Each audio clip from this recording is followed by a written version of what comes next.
Tienes que confiar, Pablo, tienes que confiar. Confío, confío. Ya voy a empezar a hacer una breve descripción de la editorial. Va a funcionar así más o menos esto. Una breve presentación de la editorial, presentar el libro, que es este, se ve al revés, y presentar mi artículo, después el artículo de Pablo, y después un tema de una ronda de preguntas. Ya, empezamos. La editorial Tempestades, que surgió hace más o menos el 2018, más o menos, y busca un poco sacar a circulación distintos libros, distintas temáticas de índole más crítico, de índole de cuestionamiento, de historia y también de narración, de novela, un poco aportar el tema editorial y que esté igual en circulación en ciertos medios, en ciertas guías, en ciertos círculos, salir de los medios más alternativos donde generalmente nos movemos nosotros. Un poco de ahí surgió la idea, mantener los precios lo más barato posible dentro de lo que se puede mover ya en esas esferas, pero surge así, un proyecto, digamos, bien autónomo y bien artesanal y bien de a poquito. Y el primer libro, que es este, En los márgenes de la institucionalidad, los casos de la vanguardia organizada del pueblo, el movimiento de izquierda revolucionaria y el Comando 16 de Julio, surge de un curso de magíster que estábamos haciendo, particularmente de una cátedra con el profesor Rolando, y era un poco ver los repertorios, la historia represiva del Estado como a largo plazo. Ahí surge, y nos juntamos 3 personas que estábamos haciendo ese magíster y digamos, el trabajo era hacer unos artículos y esos artículos los adaptamos un poco para que quedaran en el libro, que es bien rápido de leer porque son 3 artículos cortitos de una u otra forma, pero que tocan temas que no se han tocado antes. Siempre suena pomposo decir que no se han tocado antes, pero en muchos casos es real, que es muy difícil encontrar este material, y en otros casos son temas que son bastante tabú y son aristas nuevas. Lo que se señala, digamos, en la presentación del libro, y el mismo título lo dice, son experiencias que circulan al margen de la institucionalidad. La idea de nosotros en estas publicaciones es hablar un poco de eso. Ahora esta presentación vamos a hablar del libro, de los artículos, pero también nos queremos centrar un poco, dar una ronda de preguntas y todo eso, conversar y centrarnos un poco en el tema del margen de la institucionalidad, un poco de qué significa estar ahí, qué consecuencias trae y cómo se ha comportado, digamos, cómo se ha comportado la represión, el Estado, cómo funciona cuando uno transita el margen de la institucionalidad. Eso más o menos, Pablo, si quieres agregar algo de cómo nació el libro, tú también que estuviste bien presente. No, agradecer a la editorial, a la gente que trabaja ahí. También agradecer, bueno, al profe Rolando Álvarez, que nos ayudó harto también, hacer el prólogo del libro. Y saludar a la compañera Vivian, que hoy día no pudo estar, pero que ella es la autora del artículo referido al MIR. Y saludarla también, ella ha seguido trabajando la historia del MIR, sacó otro libro por otra editorial, así que también saludarla a ella y a la gente que se está conectando, que bueno que haya interés en poder conversar de alguna manera, ya sea virtualmente y en este más bien diálogo, temáticas que nos pueden servir, sacar aprendizaje de nuestra historia reciente. Y eso. Súper bien, sí, agradecer acá la convocatoria, esto es un poco un experimento para nosotros, hemos hecho lanzamientos de libros en físico, que es como donde más nos gusta poder encontrarnos, hablar, todo eso, pero claro, ahora es como distinto y bueno, hay que aprovechar un poco la coyuntura de esta situación y usar también esta red para eso. Agradecer a la gente que está mirando, hay gente de Uruguay, hay compañeros que también estuvieron en ese momento en ese curso, está bueno eso. Ahora voy a presentar el artículo de la BOP. Voy a tratar de hacerlo bien breve, es un poco largo, pero voy a hacerlo breve. Y después el Pablo va a presentar el artículo sobre... Dicen que no se escucha. ¿Se escucha? Yo te escucho, ¿Se por lo menos. escucha? ¿Ah? Yo te escucho, por lo menos. Perfecto, perfecto, ya, bien, dicen que ahora sí. Voy a seguir con el artículo de la voz y después vamos con el otro. Brevemente, el título del artículo se llama, que es un poco largo, se llama Deslegitimación, muerte, detención, tortura y encarcelamiento. Continuidad y particularidades de los repertorios represivos de la Unidad Popular para enfrentar a la vanguardia organizada del pueblo, 1970-1971. Partamos un poco con cómo se organiza este artículo y más o menos lo que uno quiere decir. Por un lado es señalar qué es la VOP, es como algo que yo he estudiado un tiempo y me he enfocado en eso. La VOP es la Vanguardia Organizada del Pueblo, un grupo de izquierda que comenzó a finales de la década del 70 a funcionar dentro del espectro de la izquierda, dentro del espectro de la izquierda rupturista, como se llamó el MIR y otros sectores más, que apostó por la lucha armada. Ese es más o menos como una definición bien breve. Mucha gente que formó la VOP venía de Partido Socialista, Partido Comunista, del MIR, vienen de ahí, son de allá ellos, y apostaron a la lucha armada, al igual que muchos grupos en esa época, en los 60, en particular, no sé, el MIR, con algunas acciones de expropiación y cosas así. Esa es la VOP, así nace, ese es el comienzo.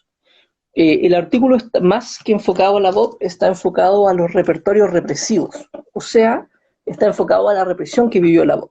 Y es como un tema que a mí me interesa mucho y un poco por dónde llegué al tema de investigar. Primero podemos partir que el grupo comienza en los 60, a finales de los 60, y se enfrenta con el gobierno de Eduardo Frei Montalva, el gobierno del demócrata cristiano Eduardo Frei Montalva. Para eso, el artículo señala un poco cuáles fueron los repertorios represivos del gobierno de Eduardo Frei Montalva.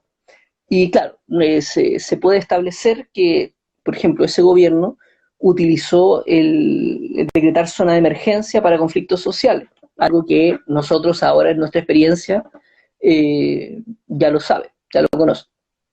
Así que comenzó eso.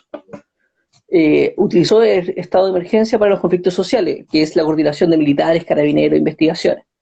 Por otro lado, también formó el grupo móvil, que es algo muy importante, muy interesante, que es el grupo móvil, que finalmente es las fuerzas especiales de la policía, de carabineros, si se puede decir, las protofuerzas especiales, que eran grupos de choque de la policía para enfrentar las manifestaciones. Esos fueron quizá unos elementos, hay más que salen en el libro, de cómo funcionaba la represión con Eduardo Frei Montalva. Cómo esta represión funcionó particularmente con la VOP no fue muy distinto a con el MIR, eso es interesante señalar. Bajo el gobierno de Eduardo Frei Montalva se encarceló a la gente de la VOP, se las torturó, al igual que la gente del MIR, públicamente se los denominó como de extrema izquierda, fueron encarcelados en recintos más o menos especiales, que era la cárcel pública, la Galería 2, así que podemos ver un poco ya en esa breve conclusión de que tenía un tratamiento similar la represión del Estado a toda la extrema izquierda. Eso por un lado. Por otro lado, ¿ya? Por otro lado, sobre el repertorio represivo de la Unidad Popular. La VOP termina el gobierno de Frei, continúa con la Unidad Popular y la VOP decide seguir luchando, decide seguir apostando por la lucha armada y no la vía institucional. Pero ¿cuál fue el repertorio represivo de la Unidad Popular?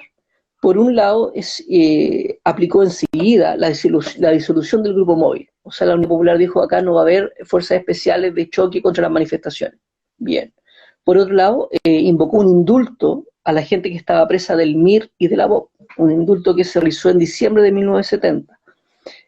Esto nos lleva a reflexionar que el Estado no es un ente inamovible, sino que también hay movilidad dentro del Estado. O sea, se pueden tomar hay rango de acción dentro de los distintos proyectos que utilizan el Estado, si se puede decir de esa forma. Así funciona, digamos, la Unidad Popular si lo vemos como el ámbito represivo. Ahora, lo más interesante del artículo es cómo la Unidad Popular reaccionó frente a la VOP, más en particular. Se puede señalar que al principio de la Unidad Popular se detuvieron a personas de la VOP, se los calificó como delincuentes, se los encarceló, y también se puede señalar de que esto tuvo un cambio radical el 8 de junio de 1971, cuando un comando de la VOP a justicia al exministro del Interior, Edmundo Pérez Ujovic. Este ajusticiamiento fue en respuesta a la matanza de pobladores en Puerto Montt, y la Unidad Popular reacciona de forma inmediata, decreta zona de emergencia, decreta toque de queda, saca a los militares a la calle, establece un distinto colaboración y rango de acción para buscar a la BOP, y ya era un grupo clandestino en ese entonces, lo que llega a su punto máximo el 13 de junio de 1971, donde las distintas fuerzas represivas cercan una calle una casa de seguridad de la organización, ubicado en Coronel Alvarado. Y finalmente hay enfrentamientos durante toda la noche, muere uno de los protagonistas quizás de este grupo, Ronald Rivera, otro protagonista se suicida y el resto queda herido. Pero más que lo que ocurrió ese día, ¿qué nos importa? Un poco ver digamos, la trascendencia de esto y ver de que la Unidad Popular, para enfrentar a la BOP, utilizó métodos de tortura. Estos son los testimonios de los propios popistas, los testimonios inclusive que hay en los partes judiciales. Yo tuve acceso, digamos, a la carpeta judicial y se señala el uso de tortura, digamos, las consecuencias que generaba, el tema de ir al médico, el tema de lesiones, que se desmaya durante el interrogatorio, todo eso. Se continúa, digamos, con el uso de la cárcel, o sea, se encarcela a los presos, pero esta vez se los manda a distintas galerías, no se lo manda a una galería de presos políticos, sino inclusive a la OP se la manda a una galería como de locos, de enfermos mentales.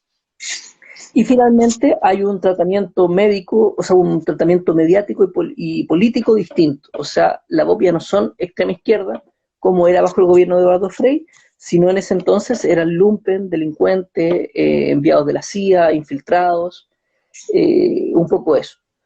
Lo interesante de este ejemplo es que nos permite estudiar la represión en los distintos gobiernos, inclusive en los periodos donde se suponía o se señala que no existió.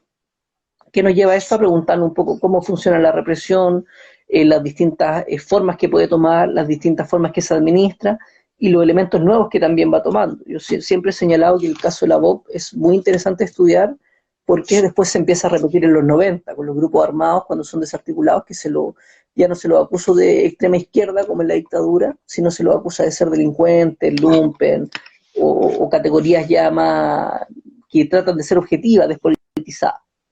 De eso versa el Club, de eso trata, hay hartas fuentes, hay harta cita a prensa, que está interesante, es una buena introducción y se centra en la represión a la BOP. Hay otro estudio, hay otras líneas que pueden contarnos qué fue el grupo, que pueden contarnos, digamos, otras experiencias, testimonios, lo que sea, pero este artículo se centra principalmente en la represión.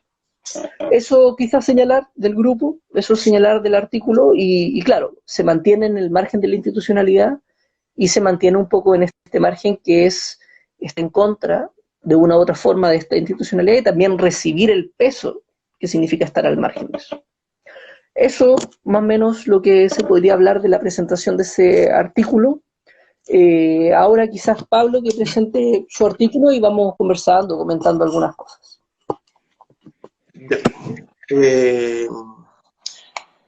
Bueno, un poco raro esto de hablar por este medio. Bueno, el título del artículo que trabajé se llama Represión y Seguridad Interior del Estado durante la Unidad Popular, la persecución al Comando 16 de Julio, Ejército de Liberación Nacional, Santiago, 1972. Bueno, el Comando 16 de Julio, si es que la BOP es un personaje o un sujeto histórico desconocido, yo creo que este comando le hace un poco la competencia, pero un poco para situarlo, este comando es una expresión armada, operativa, del Ejército de Liberación Nacional chileno, con los compañeros que vuelven de Teotoponte y que se sienten de la línea gradualista o pro-UP, el Congreso del Partido Socialista del año 71, del principio del año 71. De esa decisión del Partido Socialista, que después van a ser millones, nace o se constituye este comando que, la verdad, con las fuentes que yo pude pesquisar, que a diferencia del compañero yo no pude tener acceso a a las carpetas investigativas de las causas, es muy poco lo que se habla o lo que se refiere a este comando en específico.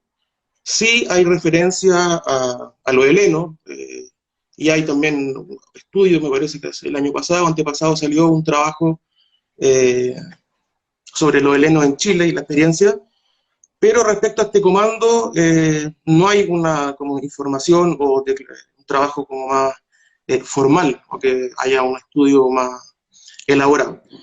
Yo la fuente y lo que trabajé respecto a este comando lo saqué principalmente de la prensa, de las declaraciones y reivindicaciones que hizo el comando después de una serie de acciones que por las cuales son perseguidos, y también por las mismas declaraciones en las sesiones parlamentarias.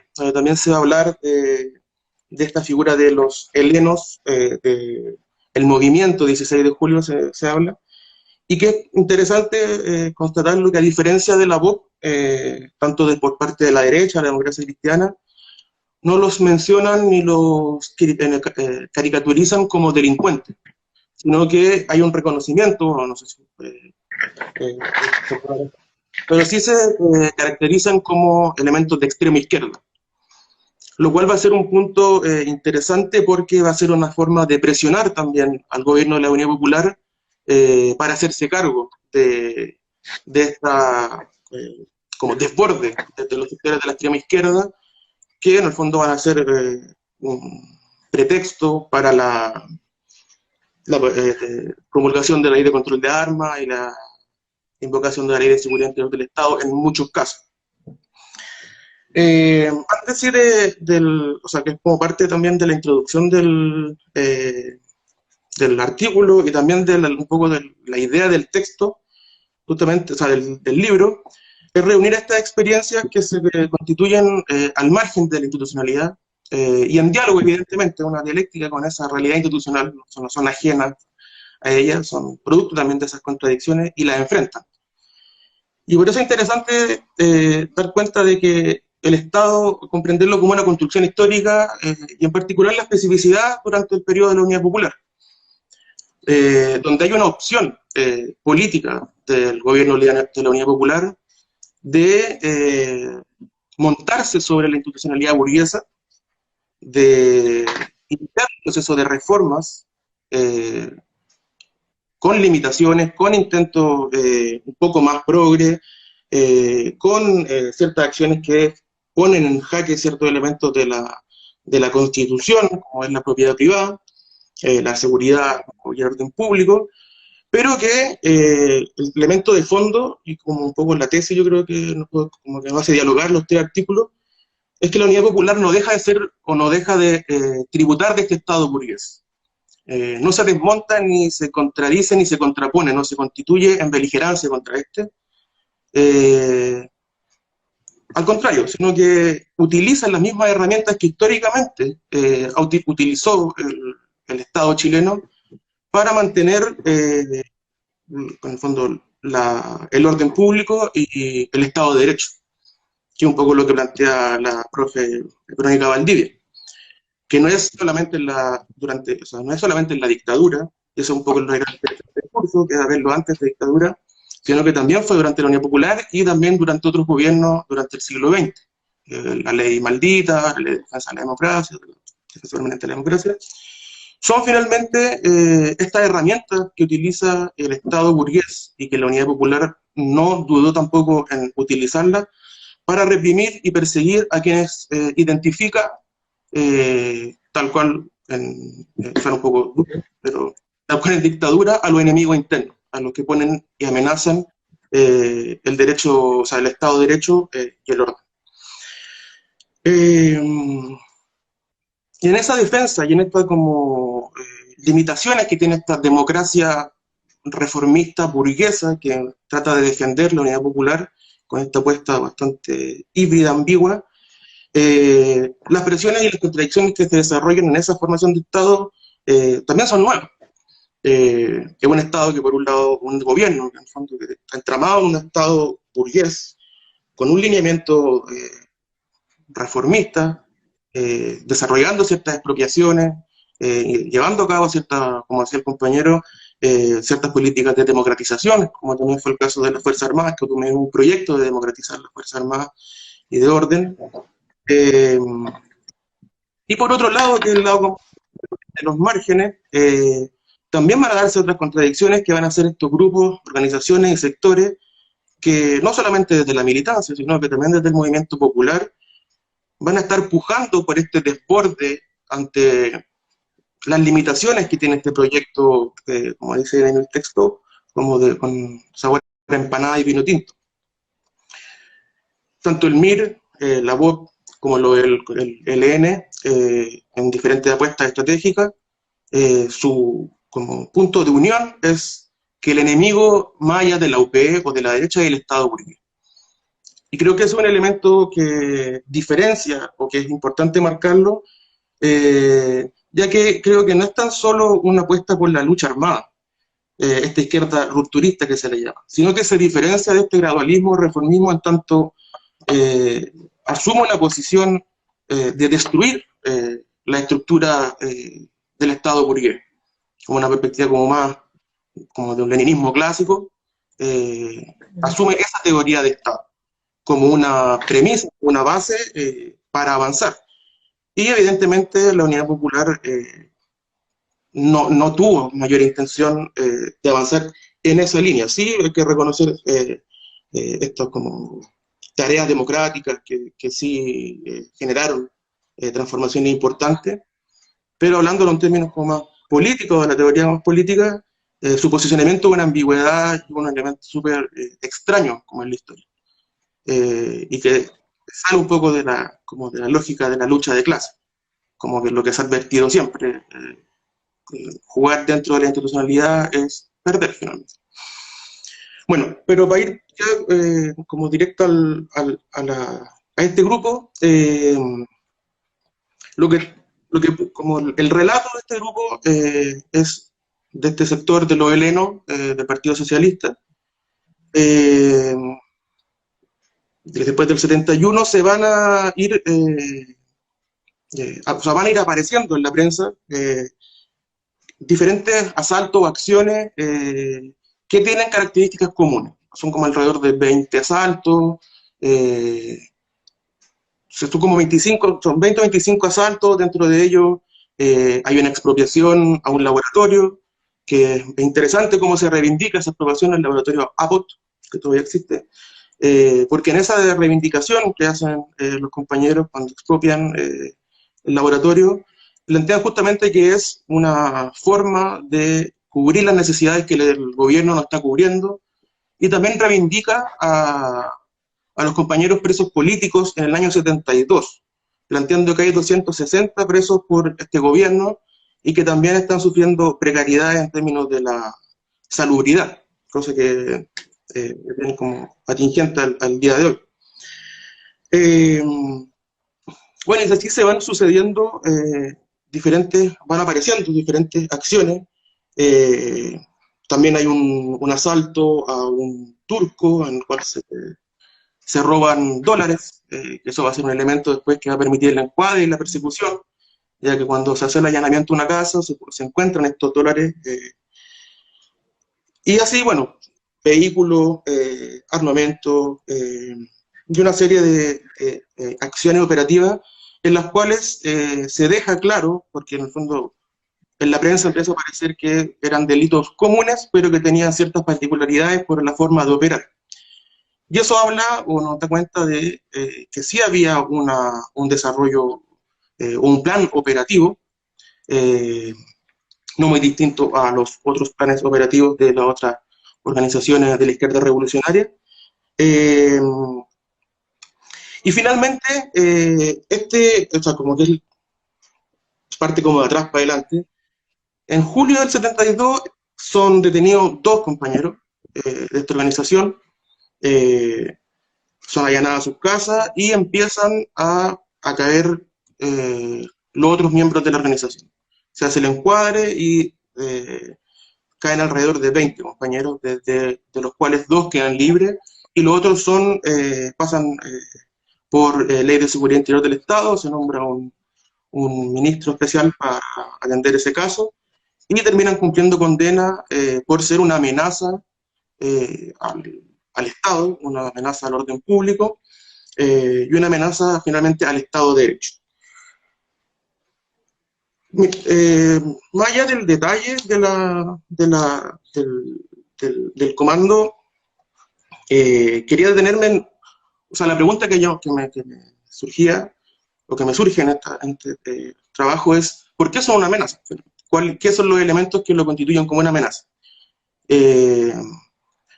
Y claramente en el accionar, o lo que uno puede pesquisar desde el accionar, que a través de la prensa, no habría una amenaza efectiva, o sea, no hay una instalación de focos guerrilleros, no hay ajusticiamiento de fuerzas enemigas, no hay combate directo, no hay... Pero sí, que ahí también como interesante cómo juega desde la marginalidad, también desde los subterráneos también de la historia, cómo sí están operando y cómo están reivindicando y caracterizando la realidad.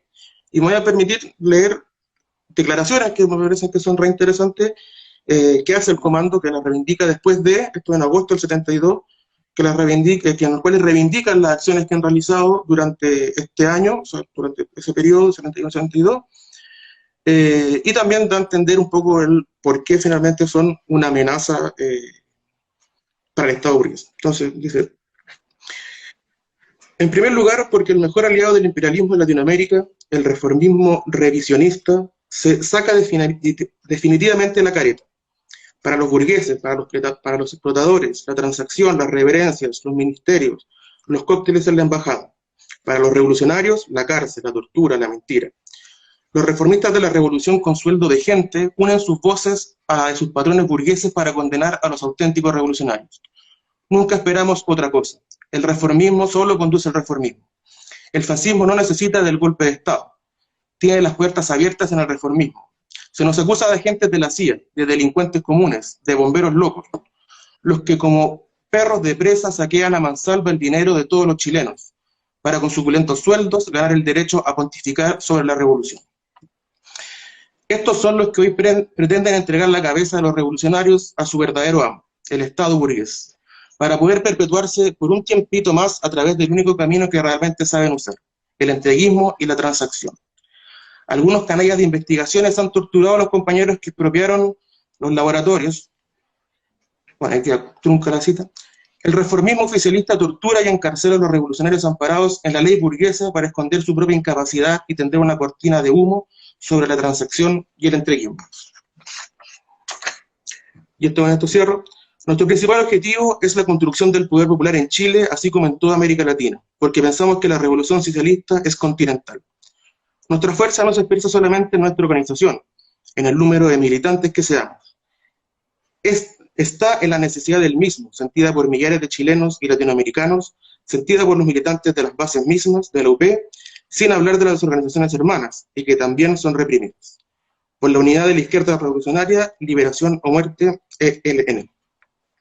Esa declaración la hacen sus 18 compañeros que están en la cárcel pública, en agosto, el 15 de agosto del 72, como es la que está publicada en Punto Final.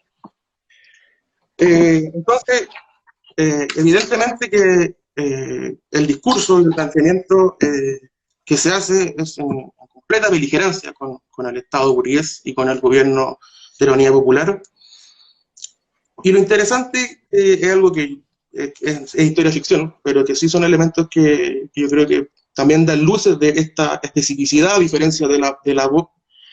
Es esta ambigüedad que siempre constituyó el Partido Socialista en su quehacer, por esta división. Por ejemplo, la presencia de Coco Paredes, que era este encargado de investigaciones, que es el encargado de una de las investigaciones de una de las expropiaciones, pero al mismo tiempo se le ve en uno de los seguimientos en el mismo auto que Fernando Washington González Calquín, auto que había sido robado, después de que se habían internado unos paquetes que nunca se supieron muy bien qué eran, que no pasaron por ningún como fiscalización en el aeropuerto, y que es condenado por la derecha como una internación de armas.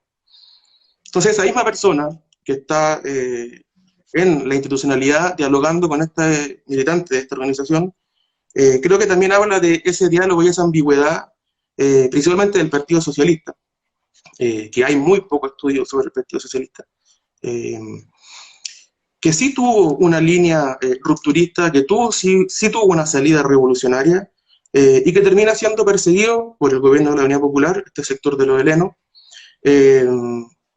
y nos permite también ir concluyendo que una de las piedras, en este caso, la Ley de Seguridad Interior del Estado, la Ley de Control de Armas como una continuidad en el Estado burgués chileno, en el contexto de la Unidad Popular, son dos elementos claves que frustran el desarrollo de una posible revolución en términos socialistas o comunistas o de otro carácter más de avanzada, y también pavimentan el golpe de Estado, ya que son también las leyes que permiten realizar todas las confiscaciones, los allanamientos previos al 11 de septiembre. Sin ánimo de acusar ni hacer como una evaluación golpista de la Unidad Popular, que no es el caso, tampoco representa mi opinión, sí es dar cuenta, y esto para llevarlo al Chile actual, las dificultades o el peligro que tiene el diálogo con la institucionalidad. La tentación que tiene jugar en el margen de la institucionalidad con una pata adentro, por ejemplo, que lo podemos ver en este proceso de revuelta,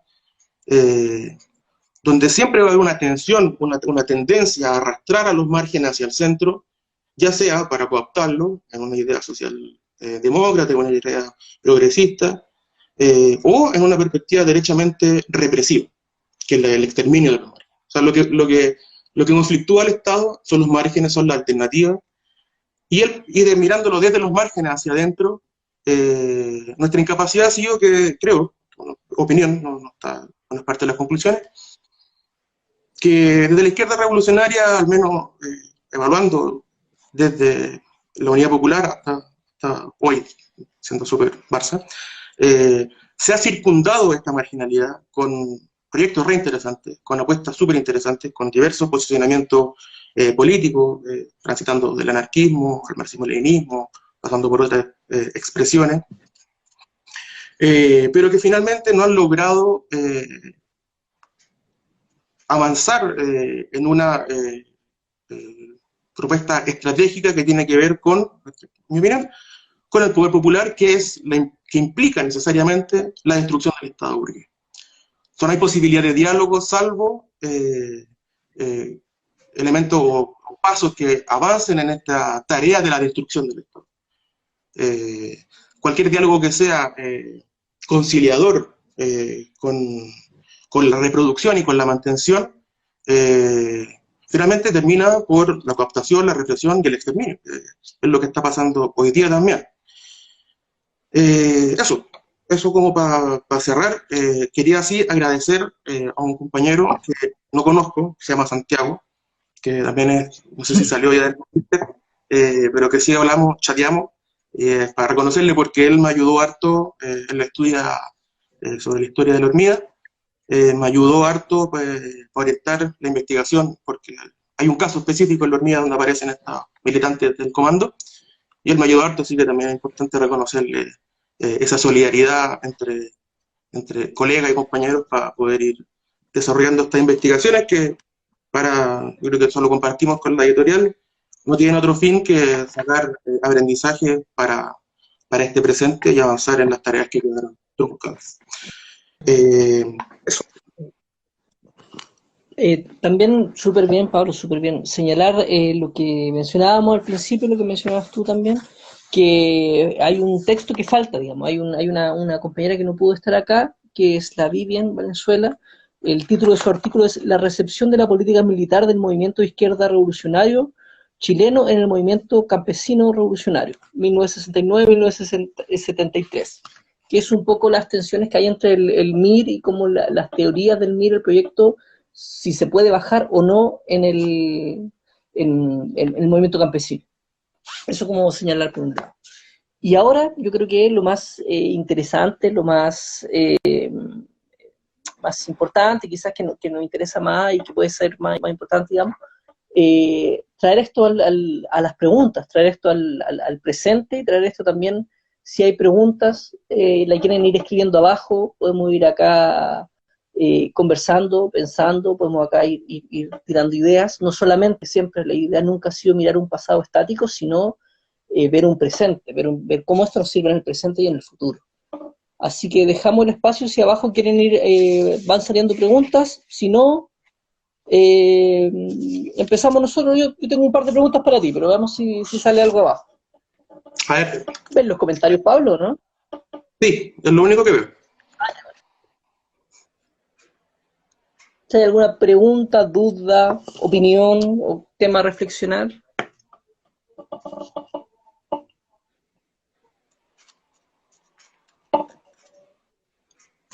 Voy a comenzar yo para empezar, y mientras pueden seguir escribiendo, no hay problema. Me gustaría preguntarte, Pablo, sobre las expresiones del ELN, lo que estudiaste, lo que viste, ¿qué crees que nos puede servir para hoy, digamos? ¿Qué crees por qué ver esto? ¿Qué aprendizaje puede haber? ¿Qué puede ocurrir? Sí, creo que ahí piden si podemos comentar brevemente el capítulo de la compañera. Bueno, lo podemos hacer, no sé, si tú tenés más fresco el capítulo, yo lo leí cuando editamos y publicamos, no me sentiría en condiciones de hacer eso. Yo lo busco, finalmente, la tesis de la compañera era que el MIR tiene una visión respecto a los campesinos, un programa de formar ciertas como expresiones armadas que los campesinos de una u otra forma rechazaban. No era tan fácil, no fue tan fácil y nunca ocurrió. Eso quizás como ya contando el resumen.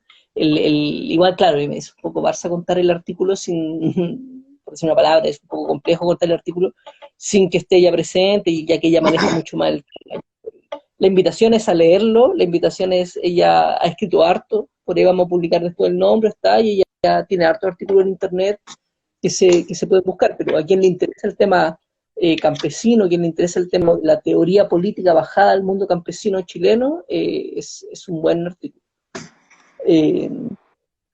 Si podéis responder, Pablo, lo que te comenté, ya hay un par de preguntas más, pero partamos por eso. Yo lo único que agregar al texto de la compañera, que me acuerdo que lo conversamos también, era que ella cuestionaba o ponía como en análisis este concepto de la recepción de la política militar del MIR en los campesinos. En el fondo como desmitificando esta idea como pasiva del campesinado, como un receptáculo de una política militar, como un ejecutor meramente, sino que ella lo que también plantea es cómo desde los sectores campesinos, yo creo que es extendible a todas las militantes o simpatizantes que adscribieron como al proyecto del MIR, considerar su historicidad y también su capacidad creativa y su experiencia en particular, no como reproductores mecánicos de una política, sino de la apropiación y la ejecución desde su subjetividad y especificidad. Eso lo recuerdo y creo que es muy interesante como también perspectiva analítica a la hora de analizar estos movimientos que tienen una militancia, una expresión en el movimiento social, como jamás leerlo como reproductor. Respecto a la pregunta que tú me hacías, sería un poco también patúo hablar como arrogarme un análisis del ELN chileno, porque no fue el foco del estudio, pero sí por lo menos de la experiencia y de los relatos que hay y de un poco como del contexto histórico y de la experiencia del Comando del 6 de Julio, creo que aprendizaje o elementos que pueden servir o por qué estudiar estas organizaciones tiene que ver, yo creo que uno, con ciertas continuidades respecto a la construcción del Estado como un ente que garantiza el Estado de Derecho y que no duda en la represión, no duda en la alianza o el blindaje corporativo de la clase dominante frente a la amenaza que se expresan desde los márgenes. Y ahí creo que el MIR, la BOP, el ELN y las expresiones también no militantes que pusieron en jaque o que empujaron hacia esta idea de un desborde desde abajo, o pujaron por el poder popular como una experiencia concreta, sí evidentemente fueron una amenaza y evidentemente también lo somos hoy día. Una amenaza real, con mayor capacidad, que hemos cortado de fuerza sumamente, o para no evaluarlo, un contrato de fuerza complejo. Y también creo que otro elemento tiene que ver con un poco lo que tú planteabas de esta definición por la lucha armada. Que tiene que ver mucho, yo creo, también con esta lógica más insurreccionalista del ELN a nivel como latinoamericano, que desarrolla, y quizás ahí te devuelva la pregunta como la experiencia de la BOP, que tiene un trabajo, en el fondo, insurreccionalista, que tiene una apuesta por la lucha armada, que pretende golpear la estructura del Estado burgués, pero que en la experiencia concreta y en la realidad material y subjetiva no logra acumular fuerza, no logra desarrollar una movilización popular, una experiencia concreta de poder popular que ponga en jaque, que ponga en cuestión, no desde la teoría, no desde el discurso del panfleto, sino desde la experiencia histórica, y constituir así efectivamente un doble poder, y finalmente apelar a la destrucción del Estado. En el fondo va un poco todo este proceso de abastecimiento, de expropiaciones, de aseguramiento que desarrolla el ELN. Un dato que es curioso, cuando lo allanan, encuentran un mapa de la casa de Tomás Moro, de Allende, y también se le interpela de que querían asesinar como Allende. Y ellos el argumento que hacen es que no, que era en caso de tener como un plano para poder defender como este garante institucional. No sé, lo pongo como un dato nomás, curioso. Pero vemos que todo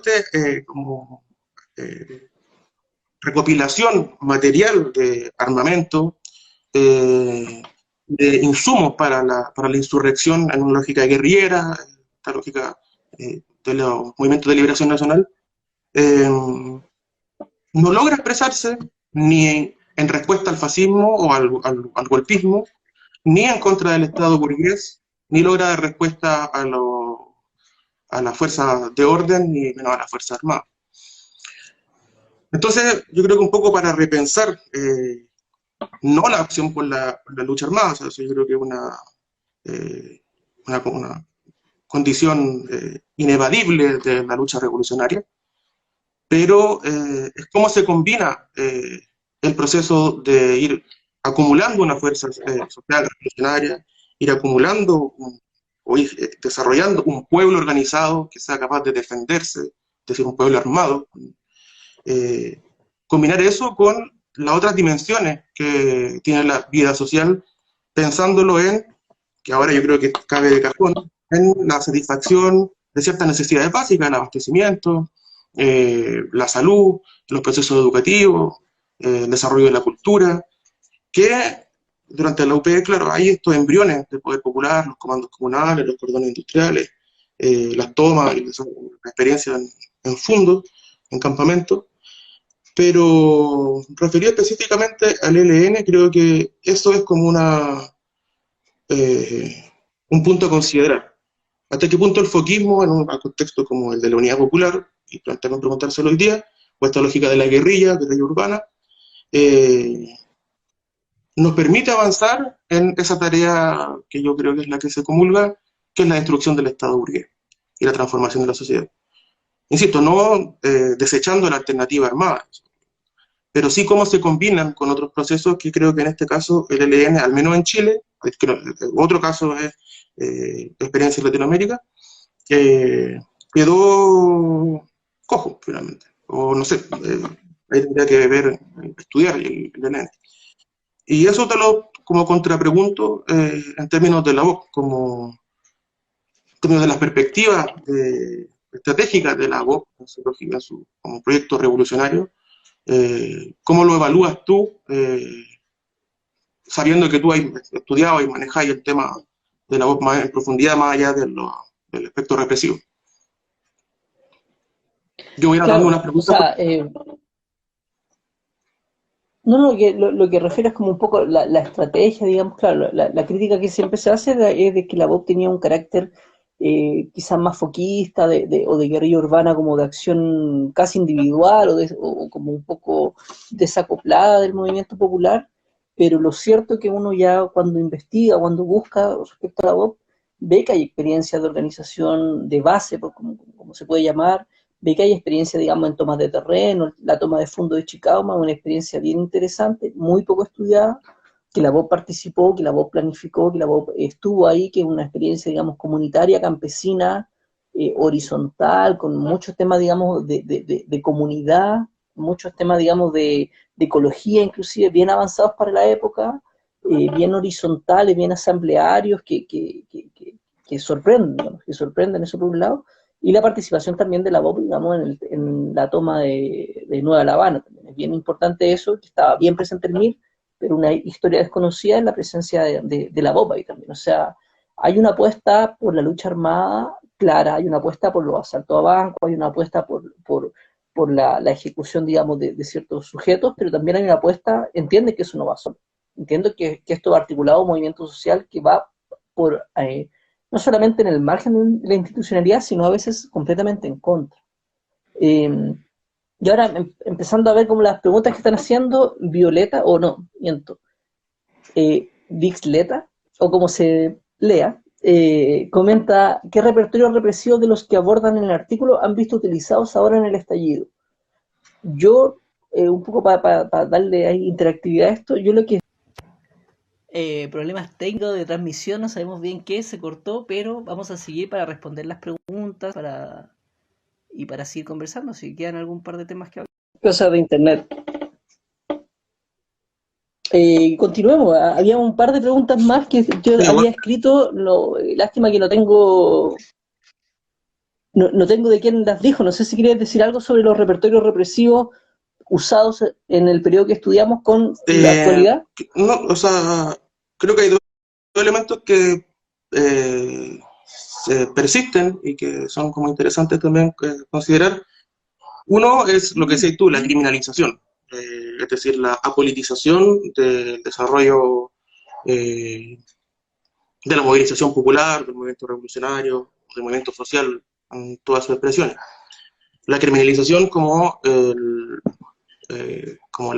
punto de inicio para la desestructuración y también la división al interior del movimiento popular. Lo pienso sobre todo en la utilización del repertorio desde el movimiento popular de la violencia política, cómo esta lógica del criminal o del delincuente asociado al uso de la violencia legítima revolucionaria genera divisiones y va mermando también la unidad en tanto se asocia a la figura del delincuente o al lumpen que es una estrategia clásica del Estado, no solo contrainsurgente, sino del Estado burgués, hasta división, cooptación y criminalización. Y lo otro, que es como yo creo que es interesante retomarlo, como que yo creo que, por la síntesis que hace la profe Verónica Valdía, me parece que es la militarización y judicialización del conflicto social y de la lucha de clase. Es decir, en Chile no se ha resuelto en las contradicciones de clase en una ofensiva popular, ni en enfrentamiento, ni en un equilibrio estratégico de fuerza. La mecánica del Estado burgués ha sido utilizar estos mecanismos jurídicos amparados por los milicos para judicializar y la toma de control por los estados de excepción por parte de los milicos.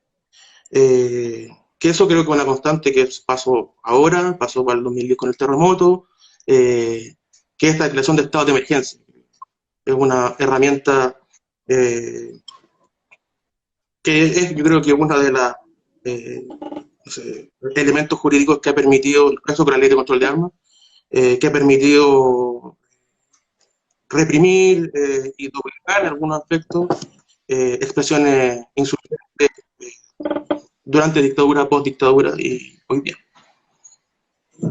Eso como Señalar también como repertorio represivo que a raíz de la situación de la BOP, de la situación del OLN, la democracia cristiana impulsa la ley de control de armas. Y la ley de control de armas se aprueba en el año 72 y bajo esa misma ley es que están presos la mayoría de los chicos hoy día por porte, lanzamiento de molotov, todo eso viene de ahí. O sea, la historia nos pega de frente en estos casos. O sea, esa ley está redactada en este contexto. Han pasado miles de cambios, han habido modificaciones y todo, pero la matriz del desarme, la matriz de la sensación de que del enemigo interno que esté desarmado y de que tiene que ser con altas penas y tratar de eliminar cualquier posibilidad de lucha armada desde la práctica, desde la herramienta del arma, viene desde estos márgenes de la institucionalidad hasta los márgenes actuales, que es la revuelta, digamos, lo que estábamos viviendo hace poco, antes de este nuevo estado de emergencia, ahora a raíz de una pandemia, desde otra óptica, pero hay también el Estado sabe reaccionar de una sola forma, ¿no? Quizás como un poco eso. Hay una pregunta que hace Nicolás Romero Moreno, que está bien buena, que la hizo antes y la vuelvo a hacer acá. Pablo, si quieres, digamos, ahí como ayudar con alguna visión o opinión, que es respecto al trauma de las generaciones de quienes vivieron esto. Particularmente es la represión en un gobierno de izquierda, que es lo que estamos hablando. ¿Cómo se trabaja, digamos, eso? ¿Cómo se ve una generación completa? ¿Qué te aflora? Sí, yo lo veo como de las diferentes memorias que, como antes de pasar al trauma, como de las diferentes memorias que históricamente se han construido respecto al periodo de la Unidad Popular. Desde una visión idealizada como del gobierno popular, como del triunfo del pueblo, la llegada al gobierno del pueblo, como también una experiencia y una memoria desde la derrota. Y después, en el fondo, esta memoria de esta izquierda rupturista, esta izquierda revolucionaria, que es la que nosotros trabajamos en el libro. Y creo que el trauma son distintos traumas, o sea, pensando en el golpe. El golpe para un sector con esta visión idealizada, como el golpe para esta izquierda revolucionaria. Pensándolo en las continuidades que tiene desde la izquierda revolucionaria, estoy hablando específicamente del MIR, porque el ELN no desconozco su trayectoria después de estas detenciones. Después del golpe hay una continuidad en la política revolucionaria, hay una continuidad en la apuesta por un proyecto revolucionario, caracterizando, haciendo esta continuidad de un Estado burgués reformista a un Estado, un golpe gorila, parado por el imperialismo, pero que tiene los mismos intereses del gran capital. Y trasladando esas memorias, bueno, todo el trauma respecto a la represión, que yo creo que un poco a donde punta que esa es la pregunta, tanto en la Unidad Popular, que yo creo que es bien una memoria bien invisibilizada. Yo creo que es un tema que cuesta hablar porque evidentemente hay muchas sensibilidades puestas ahí. Creo que es una de las apuestas del libro, también creo que una línea investigativa interesante. Y la otra es la experiencia del trauma, que es la doble derrota finalmente durante la dictadura militar, que tiene que ver realmente con el exterminio, o sea, con el flagelo de los cuerpos, el intento de fracturar un proyecto, una memoria, una vida, y que también tiene una tercera derrota, que es con el plebiscito, que yo creo que ella está como el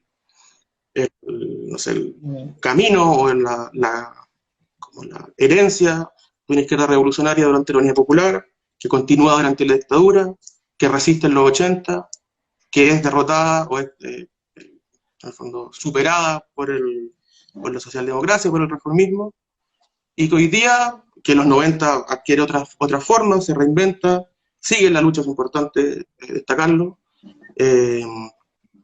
y que hoy día nosotros yo creo que también somos herederos en gran parte de esas generaciones, de esa memoria, de esa historia. Yo creo que herederos y herederas con muy poco trabajo sobre esa memoria, pero sí emocionalmente y sí en términos como más de guata, sí hay un vínculo muy latente con ese proyecto que no ha logrado hacerse carne, o más bien con esa vida frente a un Estado represor y a un Estado, sobre todo el chileno, que es brutalmente corruptivo, y un Estado brutalmente neoliberal también. Entonces tiene ese grado de violencia de ese tamaño. Entonces, ¿cómo se trabajan los traumas? Yo creo que la respuesta es más que desde la historia o de la investigación, yo creo que tiene que ver desde una cosa valórica.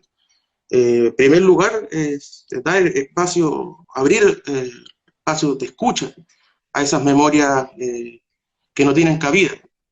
Por ejemplo, el temor que existía a reivindicarse como revolución de los 90, hoy día también pasa, por ejemplo, con muchos compañeros y compañeras presos políticos, que les da miedo también reivindicarse como tales, porque es una experiencia nueva, porque hay toda una maquinaria estatal encima. Entonces creo que tiene que ver también parte de ese trauma con abrir espacios de escucha para legitimar esa memoria rebelde, esa memoria de la resistencia, con evidentemente una perspectiva histórica, situarla históricamente. No están presos ni presas, ni estuvieron presas y presos, porque sí, está enmarcado en un contexto histórico, y creo que parte del trauma también tiene que ver con eso. Como salir de la lógica de la victimización, sin caer por ello tampoco en el otro extremo, que sería la idealización, o esta idea como heroica, sino que en la justa medida de que se está inserto en un periodo de la lucha de clase, se está inserto en un momento de revuelta, y que eso tiene, o eso permite caracterizar esa situación. Y lo otro, junto con abrir esos espacios, también analizar, estudiar, creo que también es súper complejo, difícil, pero necesario para aprender. Y lo otro tiene que ver con la compañía, con reincorporar también esas memorias dolidas, esas heridas, abrirle espacio también a esas heridas abiertas. Esas heridas que todavía siguen sangrando y que muchas veces son marginadas, porque son sangrantes, no son productivas, no son proactivas, no son militantes. Creo que hay mucho también que aprender de esas sensibilidades, de estas como heridas abiertas que desde los márgenes, y también en un contexto patriarcal, no tienen mucha cabida. Y eso también creo que tiene que ver con no idealizar tampoco la lucha revolucionaria. Asumir esa fragilidad también como del sujeto. Y creo que pensándolo después, es muy grande con ese trauma.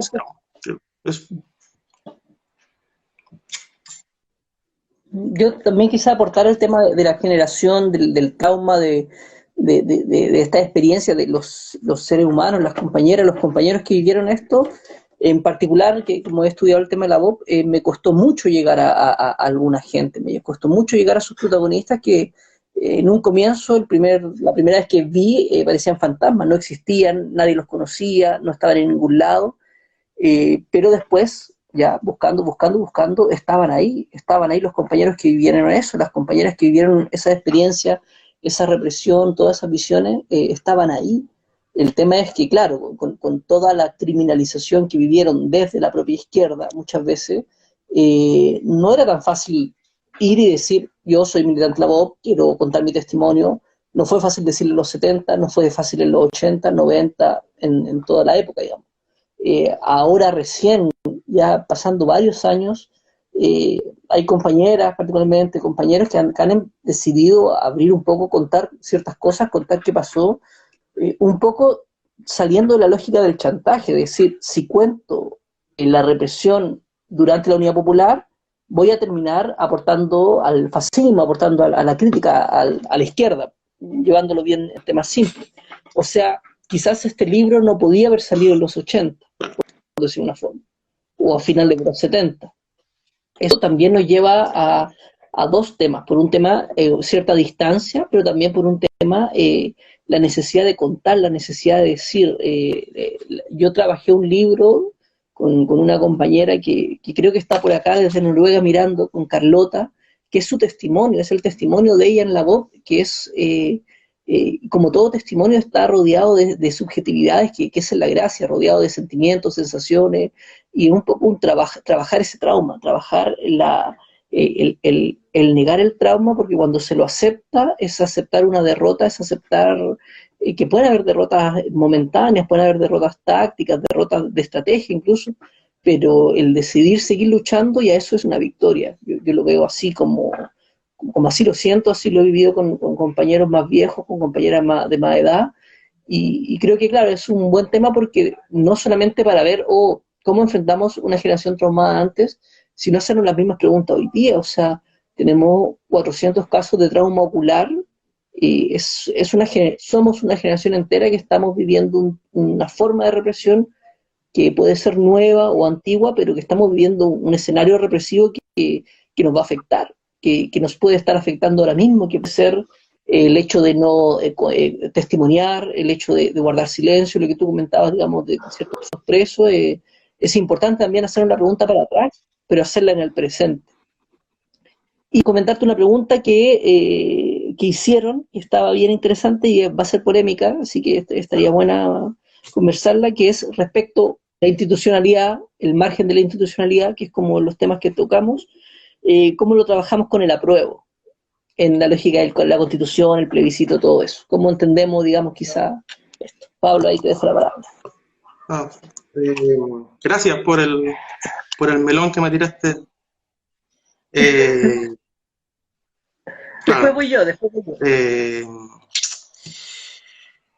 sea, a ver,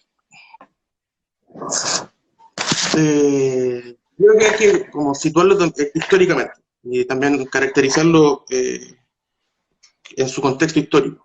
El apruebo y la salida constituyente que se plantea desde el Pacto por la Paz y el oportunismo de la clase política en su conjunto, es una salida que si bien está entramada en las demandas que se ven en la calle, que es una nueva constitución, un nuevo orden, una nueva carta fundamental, que está muy asociado también a demandas históricas, como por los derechos populares que han sido mercantilizados, etc. Yo creo que no se puede negar ni desconocer su origen, su matriz, por lo tanto su intencionalidad política.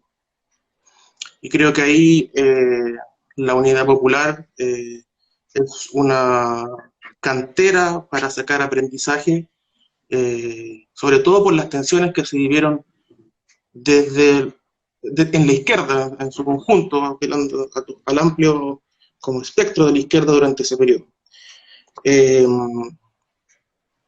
Creo que el apruebo como una opinión, más allá de ser un llamado, no creo que en el momento ni el lugar para hacer algo así, creo que sí es interesante como comprenderlo desde ahí. No es una demanda, o sea, no es un proceso instalado desde y por el movimiento popular, ni la clase explotada, ni la gente que estuvo marchando movilizándose durante estos 5 meses, 6 meses, no sé cuánto, ni mucho tiempo hacia atrás. O sea, las contradicciones y la lucha de clases no empezó el 18 de octubre. Y el manejo que ha hecho la clase política respecto a las demandas históricas, yo creo que no puede como mirarse de manera distante de lo que es esta salida del apruebo. Yo creo que más allá de una opinión sobre el apruebo, que es darle tribuna a una salida institucional, que a mi parecer creo que es algo que va a pasar y que yo tengo mi como proyecciones o mis especulaciones al respecto, y tampoco me conflictúa mucho el que pase o no, el que se vote apruebo, que gane o no. Creo que lo importante está en el otro lado, que está justamente en los márgenes, que está en la consolidación del movimiento popular, en cómo se ha avanzado en grados de organización, organicidad, protesta y propuesta en las asambleas territoriales, en los colectivos, en las afinidades, cómo también se han ido, y que son otros tiempos, evidente, son tiempos lentos, son otras también como formas de comprender la discusión política y la vida también como en sociedad. Pero yo pondría el foco ahí. Eso es lo que me interesa a mí.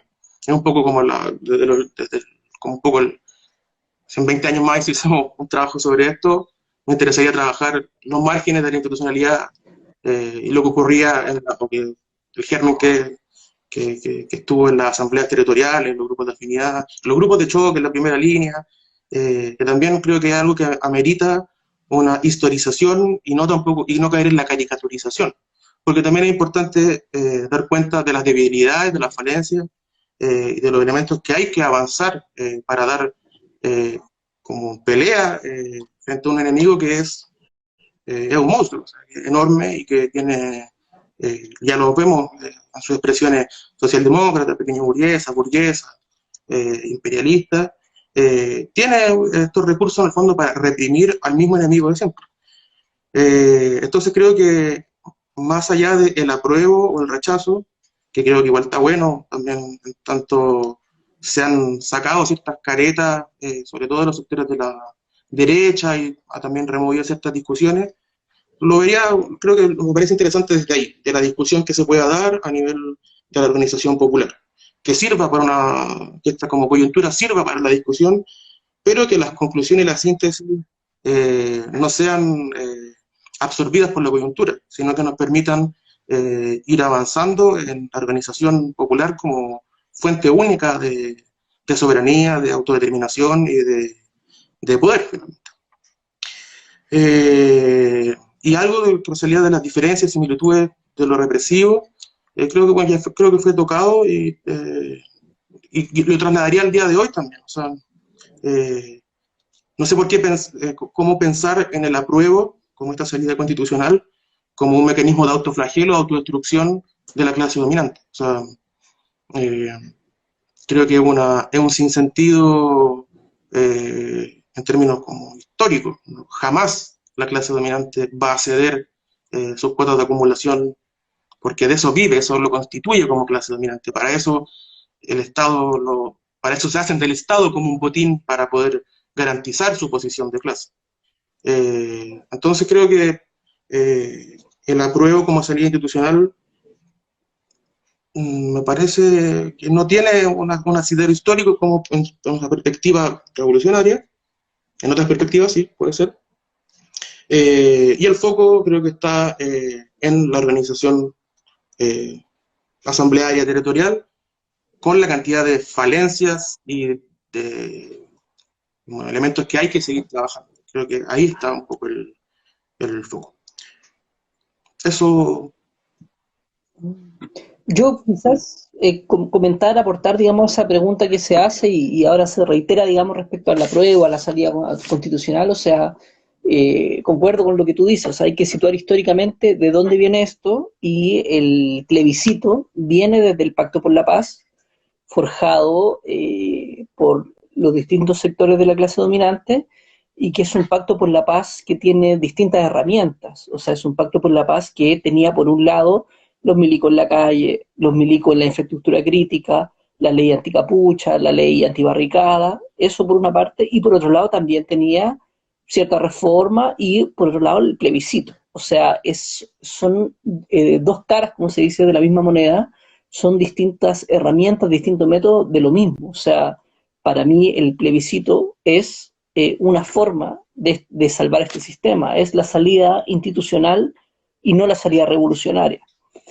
Claro, como tú dices, ahí tenemos que ver si en verdad estábamos luchando por mejorar la institución o por la revolución, o por hacer la revolución o tener práctica revolucionaria, ya si lo llamo de otra forma. Claro, concuerdo plenamente con lo que decís de que el foco que nosotros ponemos al menos es en el margen de la institucionalidad. El tema es las dudas que quedan es cuánta gente en verdad está en el margen porque el sistema los empuja o cuánta gente está en el margen para salirse y un poco construir un nuevo mundo posible. Desde esa perspectiva, claro, el apruebo es aprobar una salida a este sistema que es algo que puede pasar, que se puede pensar, perfecto, gana esto, va a pasar esto, pero en cambio el buscar una salida revolucionaria es algo que es inimaginable, no sabemos qué hay, no sabemos cómo va a ser, podemos estar experimentando muchas veces, mirando para atrás, mirando otros países, otros ejemplos, pero claro, dentro de este sistema nos permite soñar lo que ellos nos dan. Así que de esa forma, algunos creemos que tenemos que soñar otras cosas y pensar otros horizontes, aun cuando sean más difíciles, cuando sean más complejos, cuando no sean tan fáciles, no sean, no sean así. Eso quizás señalar, igual hemos hablado harto, hemos hablado un buen tiempo, está extraño este experimento, pero está bueno, vamos a guardar la transmisión como hay harta gente pidió, ahí voy a tratar de ver cómo se puede hacer porque no soy muy erudito en estos temas, Ahí si alguien ninguno. cacha que le abre para ver cómo se hace. Claro, después ahí me enseñan eso. Y quizás señalar, Pablo, si quieres decir algunas Sí, últimas yo palabras de la quería transmisión. atender una pregunta que hace Amanda Bollman sobre si consideran la salida constituyente como un freno de la revuelta popular. Y creo que es un poco para hacer síntesis de lo que tú estabas diciendo recién. Yo creo que en el fondo, como el giro, el giro en la óptica que hay que hacer es que la revuelta popular no es un fin en sí mismo.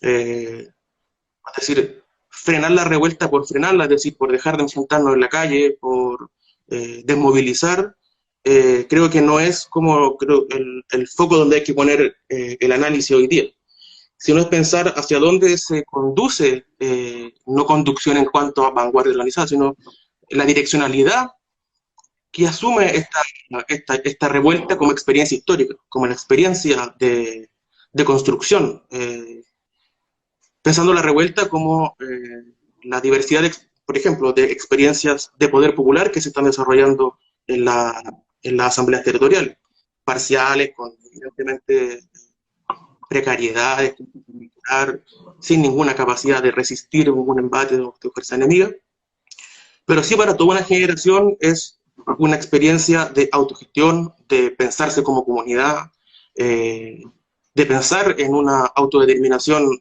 distinta a la del Estado-Nación chileno, el valor que han adquirido los territorios como espacio no solo de residencia, sino como un campo de operaciones, como un campo que se defiende, como un lugar en el cual uno se identifica.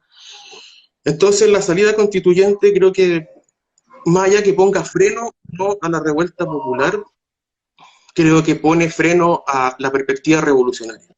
Y ese creo que es, o sea, más que pone freno, no, abre una válvula a la presión social que está, y política que se está viviendo, y que es una válvula de presión que la han abierto siempre, y que si no funciona, viene la repre más dura. Entonces, creo que va por ahí. La Constitución para mí es una expresión, una correlación de fuerza. O sea, la Constitución le impone quien tiene la mayor correlación de fuerza, una fuerza hegemónica. Así que, como una caracterización bien como genérica. Y creo que hoy día la clase dominante va a seguir, o sea, en este estado como del arte o del contexto, la correlación de fuerza en términos institucionales, legales, materiales, armados, institucionales, está del lado de ellos. Nosotros tenemos otros elementos que son finalmente lo que nunca se ha destruido y que es lo que mantiene vigente esta esperanza, este sueño, este margen. Yo lo nombro como poder popular. También pensándolo campo abierto, una posibilidad. ¿Qué es el poder popular? Tarea para la casa, tarea para la asamblea, eso es lo que hay que, yo creo, como construir. Pero sí, creo que el poder popular lo que tiene como clave es que es poder hacer una posibilidad que no cabe dentro de los márgenes institucionales del Estado burgués. Al contrario, entra en beligerancia absoluta con todo modo de organización, funcionamiento, institucionalidad de este Estado. Por lo tanto, no hay diálogo con él. No, solamente, no sé, en términos, habría que ver también la historia, no sé, en Salvador, cómo se avanzaron con, no sé, las demandas democráticas que permiten, evidentemente, una mejor condición de vida. No por eso, o sea, eso creo que es parte del proceso de ir consiguiendo y recuperando los derechos populares. Pero si no está en el horizonte esa transformación o esa destrucción del Estado, y ahí, por ejemplo, la necesidad de un ELN en algún momento, de un ejército, es el enfrentamiento armado inevitable. Entonces creo que esos procesos de una maduración que exceden a la revuelta como un fin en sí mismo, sino la revuelta como un momento de la lucha de clases que permite y abre posibilidades tanto para nosotros y nosotras como para el Estado burgués de reinventarse. Y como para cerrar como las palabras, nada, como invitar a seguir haciendo como este tipo de reflexiones, muy agradecido de la cantidad de gente que está participando. Lamentablemente es un diálogo con el Felipe, no sé si hay otra forma, y también evidentemente llamarnos a no perder la perspectiva de la organización, de la protesta, no olvidar a nuestros compañeros y compañeras que están hoy día privados de libertad, que están siendo torturados, que están siendo víctimas de vejámenes por parte de Gendarmería. Creo que es momento también de la solidaridad transformarla en verdaderamente un arma, en particular en un contexto de pandemia, donde creo que es un escenario que no hace más que ratificar la necesidad de la organización territorial y popular al margen del Estado que vemos sin duda alguna como privilegia el capital por sobre la vida, sobre la vida de la clase trabajadora. Así que eso, saludar a Tempestades, a que vean su catálogo, no sé si van a salir más copias del libro, para que también la gente que quiera adquirirlo y leerlo, y eso, agradecernos. Súper bien, llegaron más copias justo antes de todo esto, así que por acá están, se pueden conseguir, es cosa de hablar, ahí vamos a coordinar cómo funcionar, están las copias del libro para quienes están llegando, se lee al revés, pero bueno, en los márgenes de la institucionalidad, y bueno, agradecer a Pablo por la presencia, las palabras, la claridad, la lucidez de mucho análisis. Agradecer también a la gente que ha mirado esto, que ha asistido, que ha preguntado. Disculparnos que no pudimos responder todas las preguntas, pero tratamos de ser lo más general, digamos, a la hora del análisis. Y nada, llamar también, gracias, digamos, por poder acompañarlos de una u otra forma, si algunos están en cuarentena o están en sus casas, también hay que tratar de usar estos medios, pero no perder el norte un poco. La idea siempre es vernos cara a cara, la idea siempre es encontrarnos, por eso siempre los lanzamientos, por eso siempre las conversaciones que se hagan en todos lados, y también estar siempre atento y crítico, digamos, a cuántas medidas son de sanidad y cuánto hay de control social, que es la duda que están teniendo varios compañeros en varios lados del mundo. Un poco permanecer atento a eso, a estar ahí siempre pensando eso, y cuidarse al mismo tiempo, porque viviremos y volveremos. Volveremos y seremos millones. Bueno, compañeros, compañeras, muchas gracias y seremos millones. Muchas gracias por participar, por estar. Nos vemos, vamos a tratar de hacer otro lanzamiento por acá. Vamos a ir a estar avisando como ya lo hicimos. Eso. Muchas gracias por todo. Chao.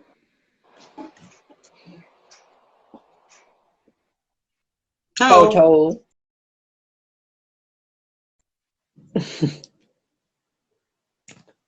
Ya.